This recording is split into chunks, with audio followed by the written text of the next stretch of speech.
Hi, welcome to Criminally Creative. Today is Tuesday, July 17th, and this is episode 6. I'm Susan, your host, and you can find me on Ravelry as Legal Eagle and also on Instagram as Criminally Creative Podcast.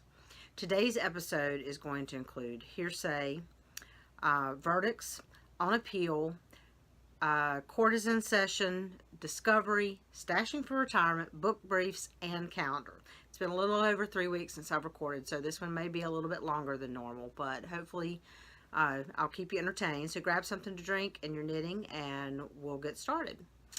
So I wanted to start just a little bit with hearsay, just a little bit about what I've been doing the past 3 weeks or so. As I mentioned last time, or predicted last time rather, the legislative session did end on Friday, June 29th.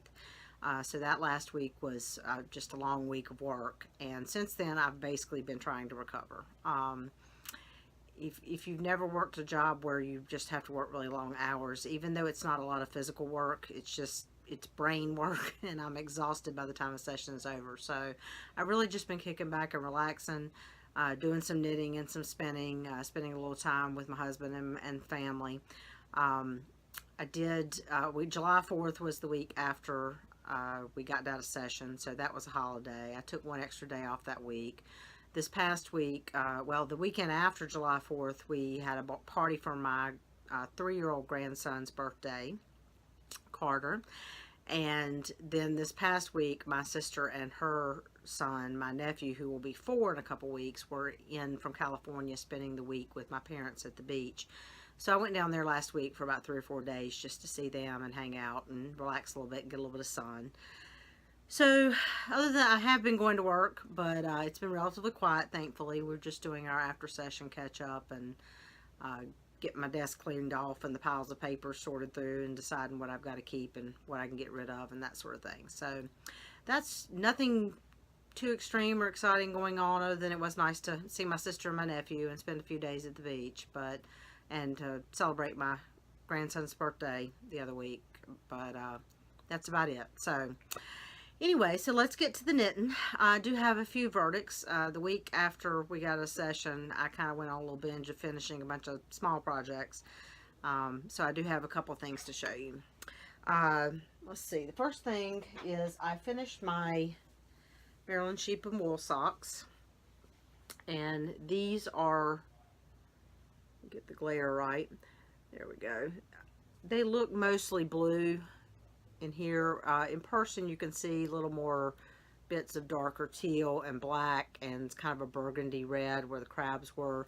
This was the sock blank that I got from Gail's Art at Maryland Sheep and Wool this year, and it had, I've shown the blank before, I've already unwound the rest of it now, but it had a couple crabs on it and it just said Maryland Sheep and Wool 2018. So that is just a plain vanilla sock toe up with a fish lips kiss heel.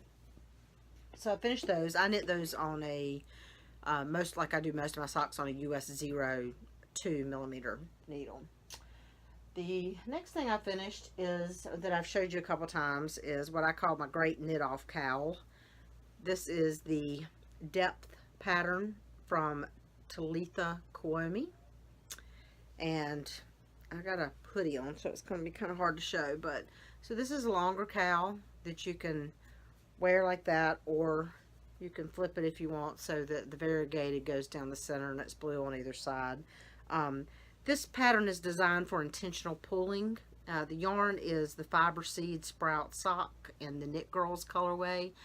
She did 3 different colorways from different podcasters as a charity fundraiser, and I believe 20%, maybe 30% of each skein of yarn went to the charity of that podcaster's choice, depending on which colorway you bought. So, and this was the Knit Girls colorway. I did this in a US 8 needle, 5 millimeter, and it's just long enough that if it's really cold, which it doesn't always get that cold in North Carolina, I could double up.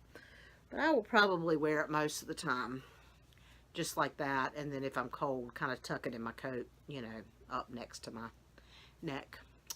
And I, for some reason, prefer it with the blue down the middle and the variegated on either side, but you could wear it either way. So I finished that.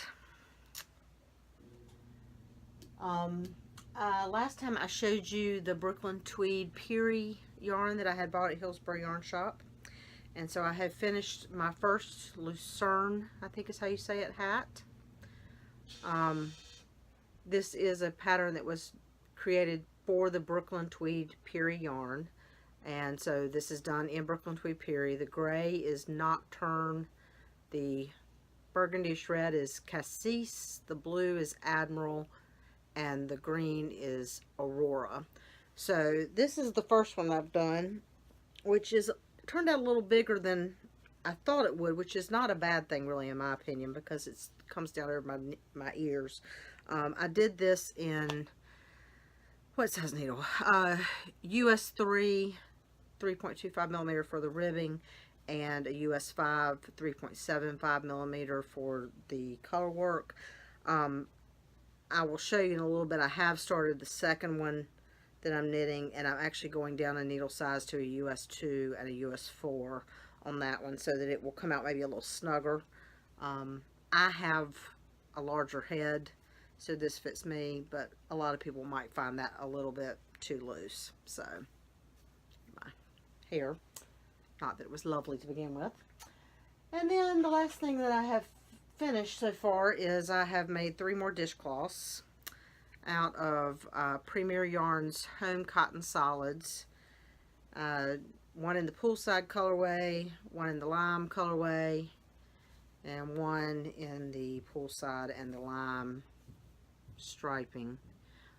These all have strings hanging off of them because I have woven in the ends, but I have not yet washed these, and I don't like to clip my ends until after I've washed things, just so that they have room to expand without coming out of the weaving in of ends. So that is all I have verdict wise. Right now my stash total is 4,511.4 meters. My current goal is 10,000 meters. I think stash goes until August, I think 26th, 27th, somewhere around there. So I've still got over a month, and I'm also working on a spinning project that'll count, and some other things. So I think I still can get to that 10,000 meter goal. We'll see. You know, it's a stash. If you don't know what that is a summer knit along with the Knit Girls. That's really a competition against yourself to just get things knit up, get stash knit up, and you kind of set a meterage goal that you want to achieve and just go for it. So it just helps me motivate me to get things finished. So that is all for actual verdicts. I do have one verdict on appeal, which is the Quantum Leap sweater that I showed you last time. As I mentioned, it's too long. I don't mind the way it looks from the front, but from the side, just because I have a rear, it just goes too far. It doesn't need, it comes all the way past my rear and curves back down, and that's just not a flattering look for me. So I have decided I'm going to rip that back up some, and I'm going to re-knit, rip it back up, re-knit a garter band, but I think I'm going to do a split hem, and make sure it hits me in a more flattering line, and I think the split hem will probably hit me better too. I realized when I was looking at the pictures and looking at it on me after I podcast last time, the pattern is supposed to have kind of a curve up on the sides at the hips, but because of the fact that my rear is rather large, it kind of takes up more space in the back than it does in the front, and so I kind of lost the effect of that. So I think a split hem will probably be better, but I have not really had the brain space yet to rip that back up where I need to and do it. So hopefully I will get on that and have that for the next time. So let's get on to Court is in Session, and let me show you some of the things I'm working on. As usual, I'm not going to show you everything that I have worked on at all, but I'm going to show you the things that I have put the most effort into in the past 3 weeks. The first thing is my novelty. As I mentioned, I believe at some point last time, you know, when I finished the Quantum Leap, this was going to be the next garment that I was really going to put a lot of effort for. I have this in my Fat Squirrel Hedgehog bag that I bought at Maryland Sheep and Wool's Needles Up. And this is a pattern by Laura Nelkin. It is her unique construction. I'll show you a picture of it. And it's knit. I think there's a bigger picture here somewhere that might be easier to show. But the unique thing about this sweater, oh, there we go, is that you knit the sleeves and then the body across, and then you do this lace up the side later to join the front and the back. So it's, you knit like this, and then you're knitting the body like this, and then you break for the neckline and use 2 balls and knit the front and knit the back, and then join again and knit that sleeve, and then you do this lace panel up the side to join the front and back. So I have gotten quite a bit done on this. I am knitting this right now. As far as I know, this is still only available as a kit from Craftsy, but I believe the pattern will be available on Ravelry in the future. I'm just not sure when.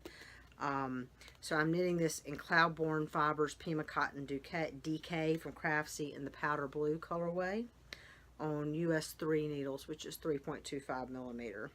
So the last time I showed you this, I was here and I had just split for the neckline.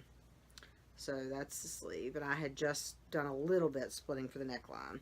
So now I have done the whole neck, and I have joined back, and I'm working on the other, the left shoulder, and I've got a few more repeats of that before I bind off the body part and do the rest of the sleeve. So so far I like the pattern. The only one thing I don't really like, and it may not even be noticeable once you get it, once you finished it, but I couldn't figure out a way to work around it, is since you start on this sleeve, you're knitting the chevron lace pattern up. So, you know, the V's are going up pointing towards your neck, which means when you get over here, you're knitting them away from your neck so that the V's are pointing away from your neck, which basically means on one shoulder it's kind of reversed and the V's are going down instead of up. I didn't have the brain space when I got to that point to kind of figure out how to reverse that and make it look, but I wish it was a little more symmetrical. I don't know that anybody except maybe another knitter is going to notice that, and it's not a big enough deal that it's really going to bother me.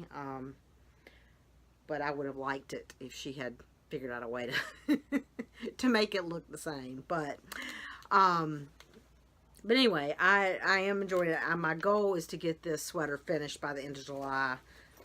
Because I live in North Carolina, if I get it done by the end of July, I will still be able to get some wear out of it in August and probably into September, because it is cotton, and it stays warm here and at least through mid to late September, if not later than that. So hopefully by the next time I podcast, I will be able to show you that as a finished object.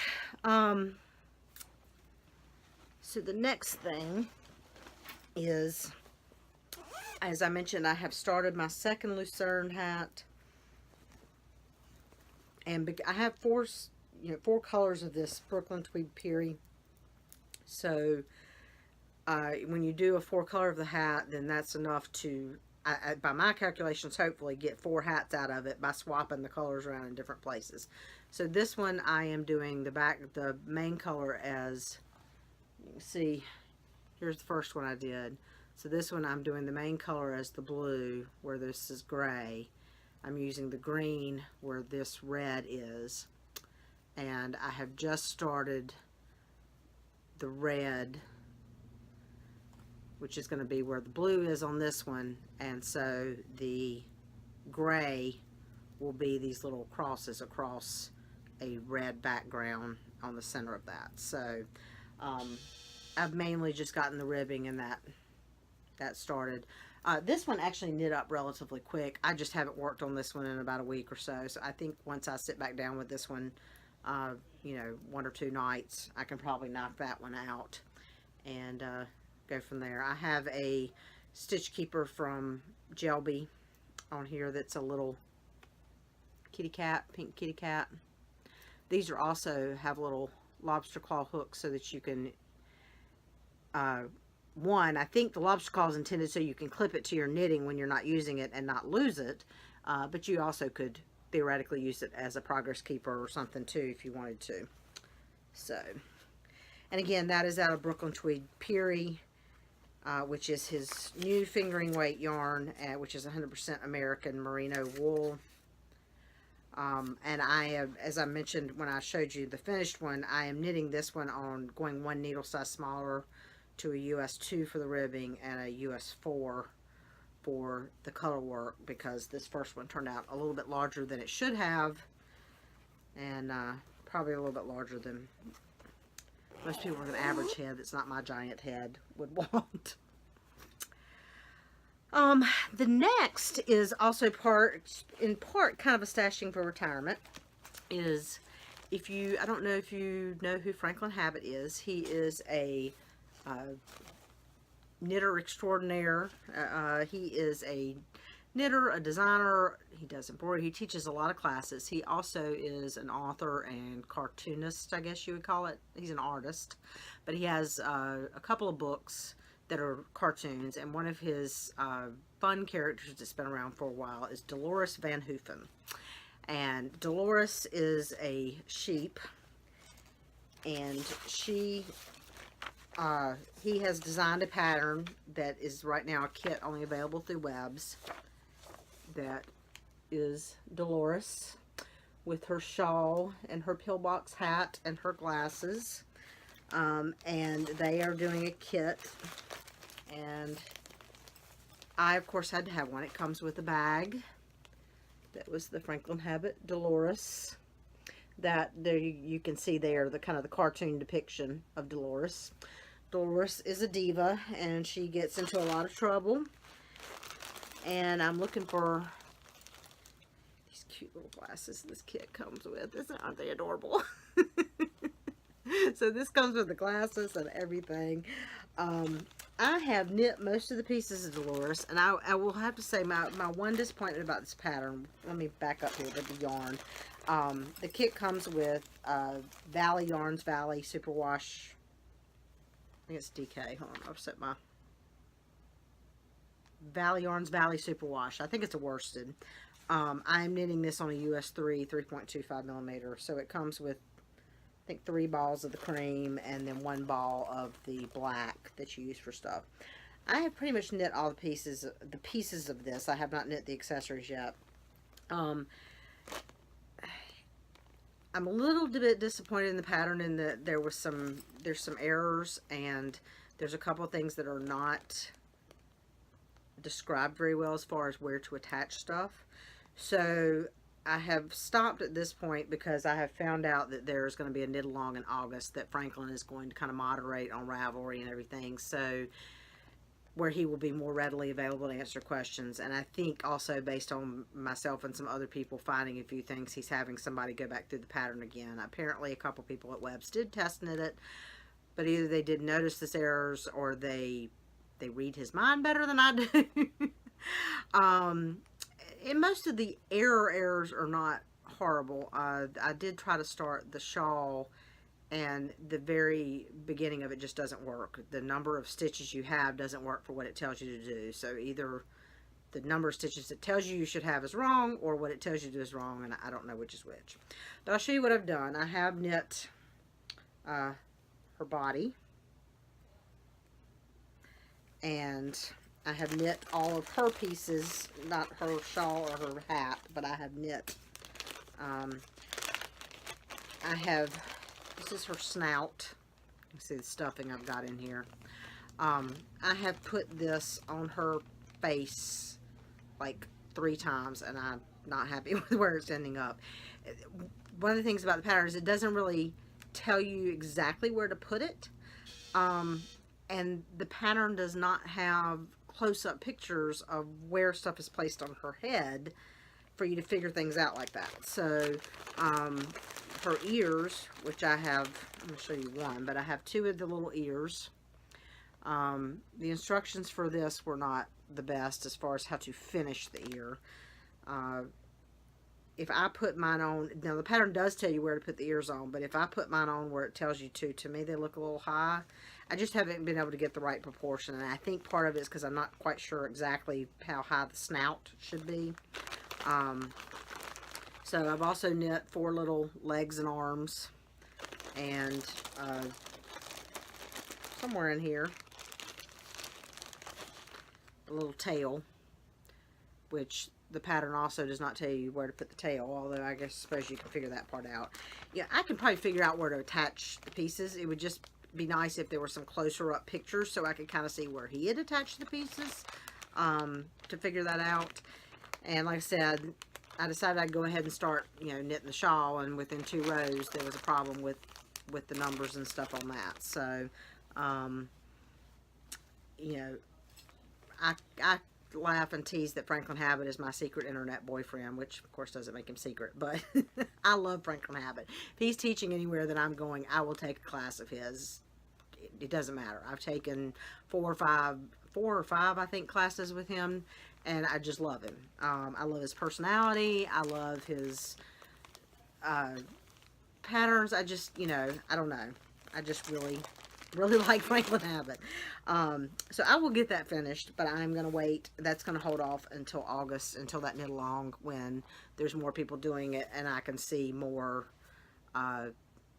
people's versions and where they're putting their snouts and their ears and all that, and figure that out. So put that back in there. So that came in the mail I think Friday the 6th. And I spent basically just about that whole weekend, except for when we were at our grandson's birthday party, knitting all that and stuffing it and everything. And then I got frustrated and it set aside and haven't touched it since then. So I also, because I finished my Maryland sheep and wool socks, cast on a new pair of socks. And right now these are just, got my Jan Smiley polka knot, and this is also in my Jan Smiley bag. Right now I'm just toe up vanilla. Oh, I forgot I'm in the middle of not the middle of a row, but I've done one side of one sock and not the other side of it. So, this is Nomadic Yarns Twisty Sock in the Hermione colorway. I am a little undecided on, I might do the Hermione patterning on the legs of these. I haven't decided yet. I might do I usually do the Fish Clips Kiss heel. I might try a different toe up heel out of my Sock Texture book, just to try something different. But that kind of depends on where I am when I get to the heel. The other thought I had was I thought about just doing a tube and doing an afterthought heel. So I haven't really decided yet. I'm still a couple inches from where a heel would have to go if I'm going to do the heel at that time, but we'll see. So those are just my purse knitting socks at the moment, and I've worked on those a little bit. The other thing that I have put a decent amount of time into lately is my sock blanket that I've showed you before. All of these squares, I have done about 16 squares since the last time I showed this to you. 14 of those I will be able to count for Stash Dash, but because they're individual squares that are kind of complete. But I don't add those to my Stash Dash total till towards the end, just because it's easier for me to keep track of them as I make them, and then total up the yardage or meterage at the end to add it. So anyway, I just thought I'd show you the ones I've done so that I can take all these stitch markers off and reuse them on the next ones. So that one, I think that is,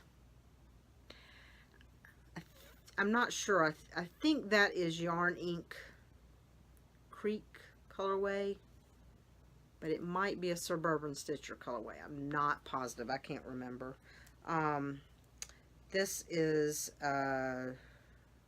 Knitting Notions, a purple that I just used in that Addition by Subtraction shawl, Mystery Lynn Long. The green, I don't remember what that is. And that one I This one I think was something that somebody else gave me. A lot of the minis or the little scraps I use in this are my friend Peggy. Every time she finishes a pair of socks or a shawl or something and has leftover sock yarn, she gives it to me because she doesn't use it. And then some other friends, particularly at the Carolina Fiber Frolic that I go to, we swap and trade them and share them with each other. So some of these are not ones that I've knit anything out of, but for a blanket this size with these small squares, it helps to get it from others. I'm not opposed to repeating the same yarn if I have to as I get further up the blanket, but for now I've got enough scraps to not have to do that. So these two are Brooklyn Tweed Peary. These are the samples that I got at the yarn tasting that I went to at Hillsborough Yarn Shop, and so I just went ahead and put those in there. This one is leftover of the fiber seed sprout sock that I used in the depth cowl that I showed you. This one is leftover from my Maryland Sheep and Wool sock blank socks that I just showed you that I finished. This one I know was something from my friend Peggy gave me. And this one I think this is a mini from a swap I did. I occasionally do a swap where people swap minis just to share extra yarn for things like this. So that one was from that. Let's flip over here to these two. This one was also a mini from a swap. This one is some leftover yarn that my friend Peggy gave me. She used this in a all point. I think she used this in All Point South, which is like a cowl shawl type pattern. And then I've done these three. These are remnants from the Caribbean wool and wave shawl I showed you last time. I'm in the process of I'm creating a bigger triangle from those colors. So I'm going to have the teals will go in here too, and the gray, so that it'll be kind of it's not going to work out to an exact diamond, but they'll all kind of be together as kind of a little memento of that particular shawl that I did. So, oh, and this one right here, which is a sparkly, I'm not sure, I think Peggy gave me this, but if not, it was somebody else at Fiber Frolic that gave me that, because I had kind of a decent sized little ball of scrap from that, but I know I didn't use it. So anyway, so that's what I need to take a better picture of this Beaker. It's probably about, I don't know, 2 feet deep right now. And width wise, like I said, it'll lay across a queen size bed and just barely kind of hang over the edge, just like maybe an inch or so on each edge. So, so I've been trying, my goal for July is to do 31 squares total on that for July. So 1 square a day, or to equal 1 square a day. I'm not actually doing 1 square a day. I'm actually behind right now. But I tend to, when I sit down and work on it, I tend to do 2 or 3 squares at a time. So that way, I may skip a day or so and then catch up. And I've actually, I think, done, today's the 17th, and I think I've done 8 or 10 squares this month. So I'm behind because I didn't take it with me to the beach last week. So, but, so anyway, so those are the things that I've mainly worked on, since I last talked to you. I have worked a little bit on a couple other things, but not enough to show any significant progress. So, I want to do a little bit of discovery, which is things that I'm thinking about casting on soon. The, Crown Wools, is that what it's called? Yeah, the Crown Wools Mystery Knit Along by Casapinka is starting Thursday. That is a pattern that is designed to use 12 minis, rather like 20 gram minis, larger minis. And I am planning to do that out of scraps and leftovers, but I have yet to pull out my scraps and leftovers and figure out exactly which colors I'm going to do it in.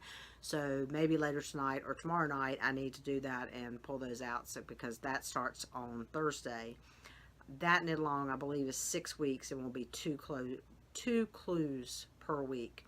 So I've mentioned before I love mystery knit alongs, and I haven't done one since the addition by subtraction one, so I'm looking forward to doing that. That's the main thing that I'm immediately planning to cast on. The other thing that I'm hoping to cast on relatively soon, because of a class I've signed up for, which I'll talk about in a little bit, is a lace weight Orenburg lace, probably scarf I think I'm going to make instead of shawl, but I want to do one by Galena. I can't pronounce her last name. It's Kimaleva. I don't know. I just call her Galena. So I took a class with her last year at SAF on knitting Orenburg lace. That was an all-day class, and I have signed up for another class with her for this year for SAF, which I'll talk about in a little bit. And so now I kind of want to get a shawl done from what I learned last year to show her this year at this year's class. But I think I have a pattern. I have several of her patterns, but I have one that is a scarf, and I think that's a little more reasonable for me to get done because most of the shawls are very, very large, and I really want to do some of them, but between now and the end of October, and I think a scarf will probably be more useful for me to wear. So, because Lord knows I have enough shawls that I don't wear enough of. I just really enjoy knitting shawls. So, anyway, so I wanted to show you a little bit of stashing for retirement. I have a little bit more than normal. It has been 3 weeks. This is not everything I've bought in 3 weeks, but a few particular things I did want to show you. I got the July version of the Hue Loco and Knit Girls Knit 2 Together. And so this is this month's, and it's called Popsicles and Ponytails. So very summery, beachy creams and teals and little bits of pink and yellow, and then the mini has got pink and more yellow and browns, and then the goodie this time, yeah, that's not too bad. The goodie this time was a what do you call these, needle, it's like a gauge measure and needle gauge. I can't remember the right word for them, but you know, you can stick your needles in there and see what size they are if they're not labeled. So, but anyway, this one's cut out in the shape of the Grocery Girls logo, and I can't remember who they said they had to do this. It's not written on here. So, but anyway, I thought that was really cute. So that was like the goodie that came with it this time. So that I got that, and oh, I didn't show you my sweatshirt. I've got Baby Groot with yarn balls. Yes, it is 90+ degrees here in North Carolina, but it's not that hot in my house, and with the AC on, my arms always get cold. So I go pretty much all summer wearing a sweatshirt in the house, which my husband gives me a hard time about all the time. But you know, once you reach a certain age, you get cold. So anyway, so let's see, the next thing I was going to show you is I have been looking at this Etsy seller Conjure Yarns for a while, and she had these 2 colorways, and I did a little bit of conciliatory shopping after session was over and during my recovery. So I got both of these are Conjure Sock, which is a 2-ply fingering 80 superwash BFL 20% nylon, 100 grams, 400 yards. This one is called Solstice, and it's a gorgeous like purples and reds. And then this one is called Lights on the Water. And I have to admit that on her, let me set this one down so I can hold this one up better. On the pictures on the website, I thought that this was going to be, I wasn't expecting as many of these paler areas, but it's very pretty. I still like it a lot. It was not quite what I was expecting, as far as I was just expecting it to be a little bit more, excuse me, I gotta sneeze. Excuse me. I was expecting it to be a little bit more saturated the way this one is, but I did not get these to go together. It's just oh, there's some orange in that one too. They were just the 2 colors that really spoke to me. So, and you know, why buy just one skein when you can buy 2? So I got those, and then also I got and this came really fast. I just ordered this when I was at the beach this past weekend because they posted on Instagram, and they were just so totally it was just so totally my colors. I could not resist. This is a kit from Simply Sock Yarn, and it was this bag. And the bag is made by Mommy Sew, which I had Sew, which I had not heard of. And it's just flowers and blues and purples and some peach. And it came with this skein of Cash Sock, which is 80 superwash merino, 10% cashmere, 10% nylon. Colorway is called Grata Azura, which is blues and purples. And if you know me, you know that blues, purples, and blues and purples together is my thing. I love it. And also in the kit, I'm not sure what I'll do with this, but you know, it'll be nice to, is rainbow elastic. It's like white elastic cord. Yeah, I'm not sure. Don't know what I'll do with it, but it was in there. And then also some tags to put on knitted objects as gifts, and it says, made with, there's a heart for love. If you lose it, I will cut you.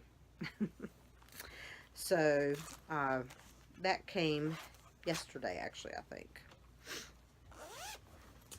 And then the other thing is, I bought a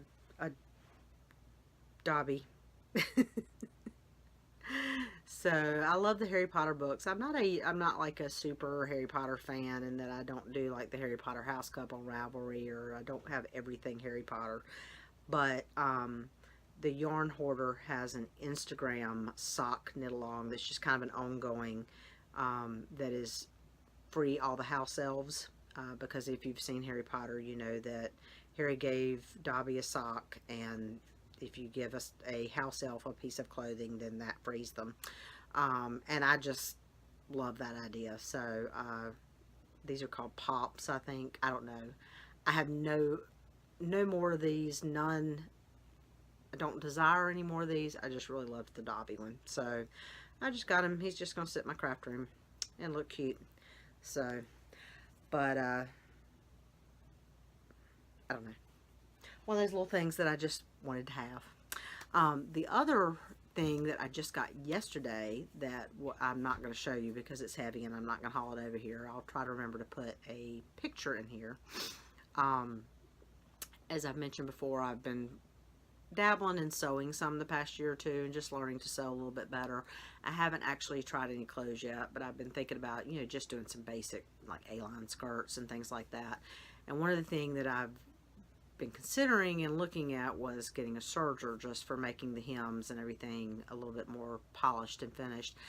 And I've been looking at one on Amazon that was just a brother, not, you know, nothing super fancy or anything. It was about $200, but it seemed like it was a basic machine that would work. And I've just been looking at it for about 6 months and just haven't been able to convince myself that it was worth spending the $200. And yesterday I happened to be on Facebook, and I rarely look at Facebook Marketplace, but something on my feed caught my eye that was something totally different that I went to look at. And when I was there, it popped up with the, you know, other things in your area or whatever. And right there was the exact same serger machine that I've been looking at on Amazon for 50 bucks. And it was in Cary. So I was like, yep, I'll buy that. And I drove out there yesterday afternoon when she said she was home and picked it up. So I have no idea how to use it yet. And so I need to sit down and figure it out and come up with a project so that I can actually have a reason to use it. But so I was excited about getting that, and hopefully I will get around to get back some sewing.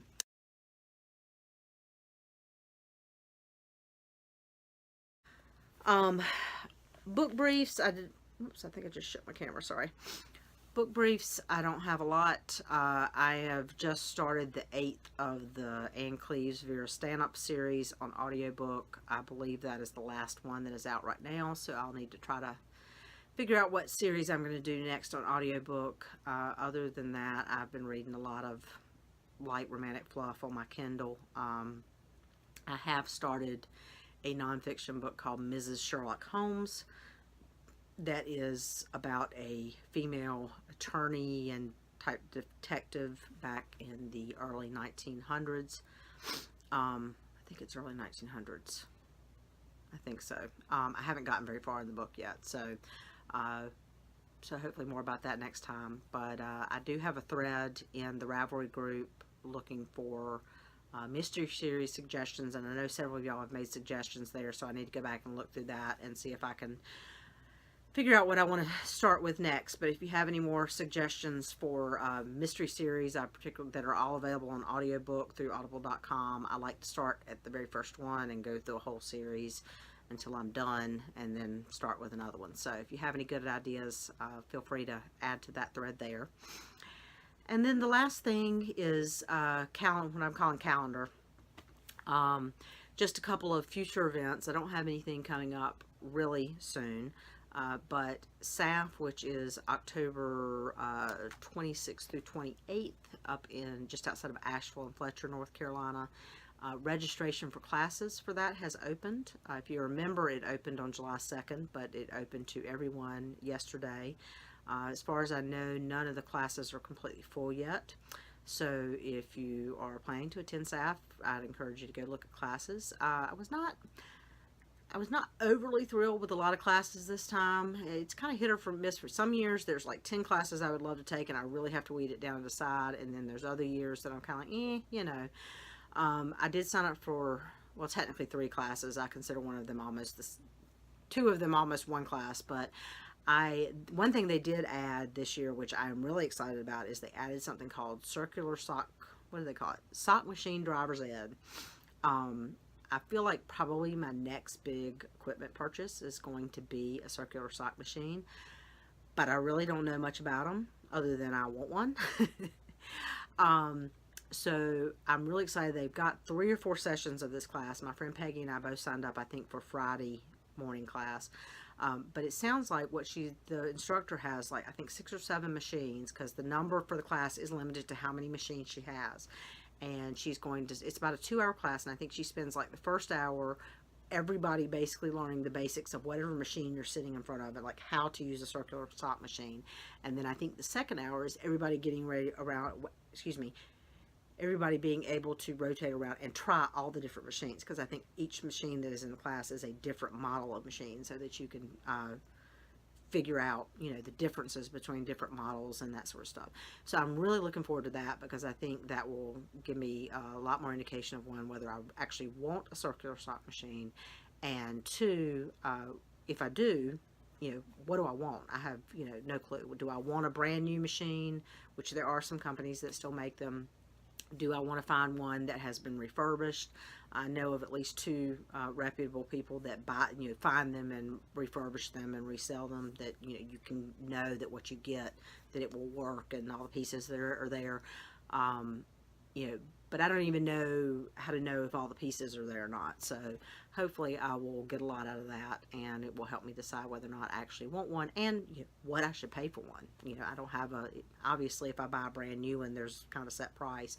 But if I'm looking to buy an older one that's been refurbished, you know, what is a good price? What's a great deal that you should jump on? What is, you know, just a okay price, and what is like way too expensive and paying too much? So I'm really looking forward to that. I'm going to take that on Friday morning. And then, as I mentioned last year, I took a all-day class with Galena.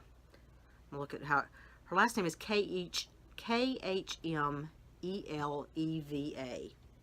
So that's Camel, I don't even know. Anyway, like I said, I just call her Galena.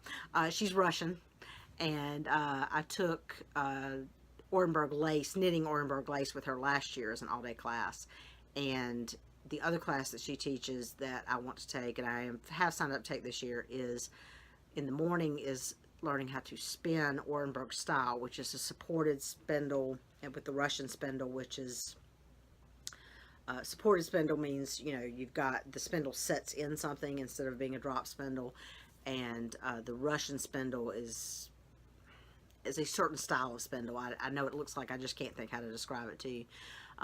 So I've signed up for what is actually 2 classes with her, because you don't have to take both, but I am taking both. So in the morning is learning to spin Orenburg style, which will be learning how to spin with a supported spindle, and in the afternoon is learning how to ply on the Orenburg style, the Russian style spindles.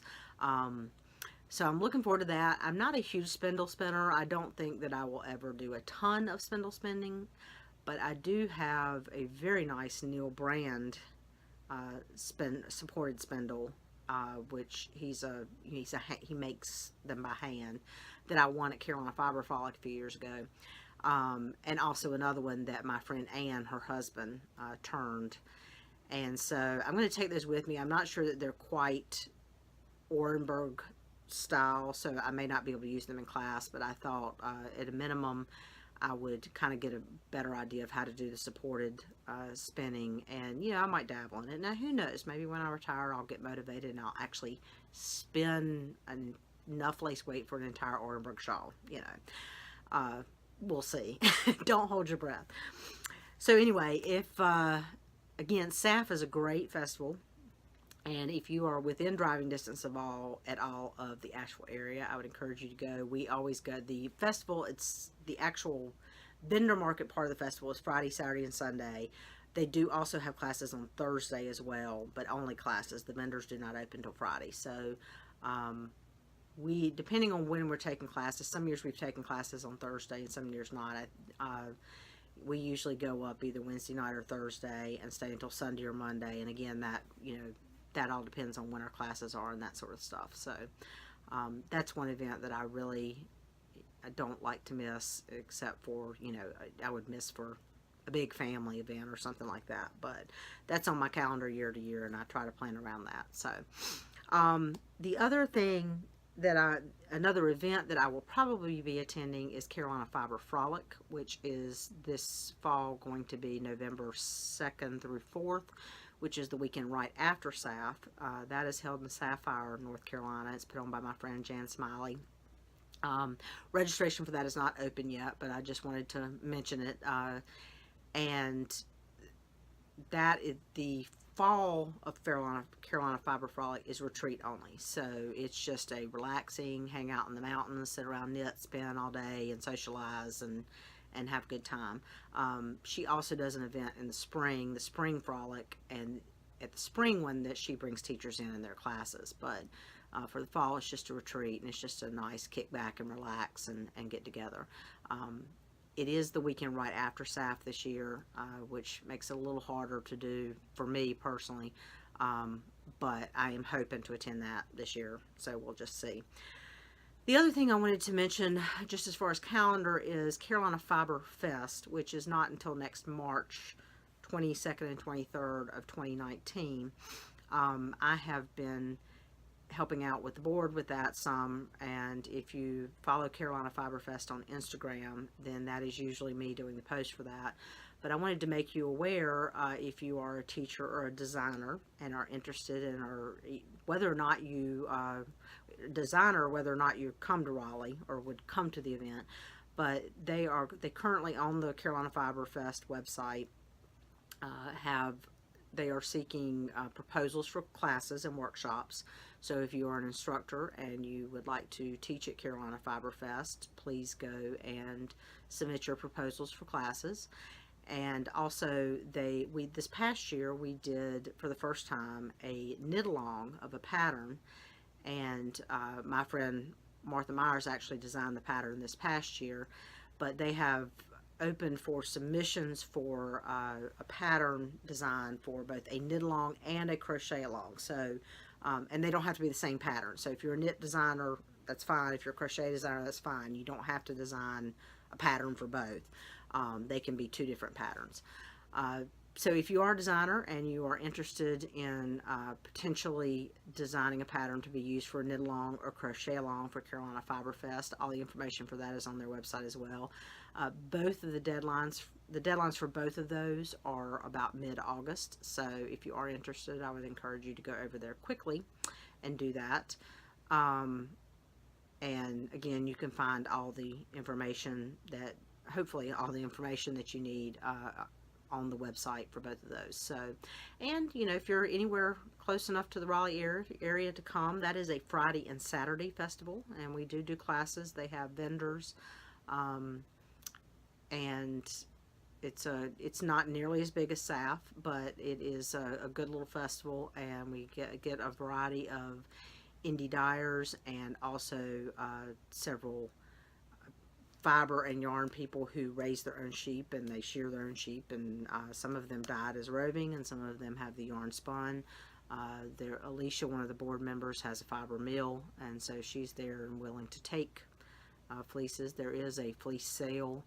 There are no animals actually there, but there is a fleece sale. There is a sheep to shawl kind of demonstration is what we've done mostly in the past few years. There's also a skein or garment kind of competition, and all your typical kind of Fiber Fest type things. And we're also talking about some new ideas for this year, none of which is written in stone yet, so I'm not going to mention those. But it's a good smaller event, but it's a good Raleigh area, central North Carolina. If you're in the eastern part of the state and don't feel like you can make it all the way to Asheville, even the farthest coast is not, unless you get out to Nags Head, it's not too far to Raleigh from most of the coast of North Carolina. So anyway, I think that's about it. I'm not sure because I have to cut my videos up. This is probably going to be pushing at least an hour, and I apologize if that's long. But hopefully I won't be gone so long next time, and we'll be back in a couple of weeks, and we'll see you then. So thanks for joining me, and I hope you come back. Bye, y'all.